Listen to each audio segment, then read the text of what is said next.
Hello everyone, this is Ann Zeev with the Keller Williams Success Realty and the Northern Utah Home Team, here to give you my weekly market update. And today we're going to take a look at some market statistics, and we're also going to talk about land, because we definitely noticed a trend of people buying land to build a home after not finding the perfect home that they're looking for because of the competitive market we've had all summer. So first, let's take a look at the market statistics. And as we're entering middle of November, we aren't quite to the holiday slowdown, but we definitely are heading that way. When you look at our market statistics, everything is down from where it was at the summer height. We have new listings are down, prices are even down, and new homes sold are also down. About the only thing going up is inventory of homes and days on market. This is all to be expected this time of year, but what a great summer we have. Just take a look at those statistics. All right, well, let's take a little look at land. So a lot of buyers, when they can't find the perfect home that they're looking for with existing homes, they turn to buying land and building their home. And what are some considerations if you're buying land?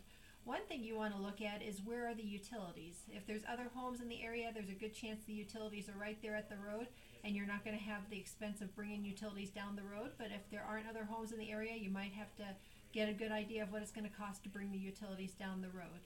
You're also going to want to know whether water and sewer are available in the area, or if you're going to be looking at the expense of putting in a well and septic. And especially with the septic, you have to do soil tests to make sure that the soil can accommodate it. The other thing you're going to want to look at is the terrain.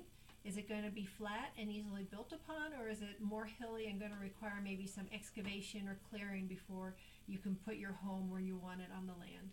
You're also going to want to think about, what is your intended use of the land? Are you looking for some great views? And if so, how will you need to orient your house to take advantage of those views? And are there other obstructions in the way? Are you looking for horse property or other livestock property? In that case, you're going to want to be sure you understand the city and county zoning requirements for that land. You're also going to want to make sure you have a good idea where the boundaries are. They might be obvious because of other properties around, or they might not be so obvious, and you might want to consider doing a survey before purchasing that property. You're also going to want to make sure you understand HOA and CCR requirements in the area.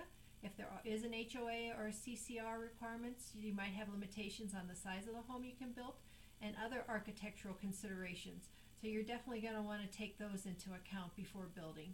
And you're also going to want to know, is the property even buildable? We hear so many stories about people buying a property and then they find out later that they can't build because of some problem. So you're going to want to check with the county and maybe talk to a builder up front to see if this property really is going to be buildable. So let's take a look at some specific land. Well, here's a piece of property listed at $100,000 in Pleasant View. It's in a desirable location. You can see there's already established homes around it, and it is at the end of a cul-de-sac.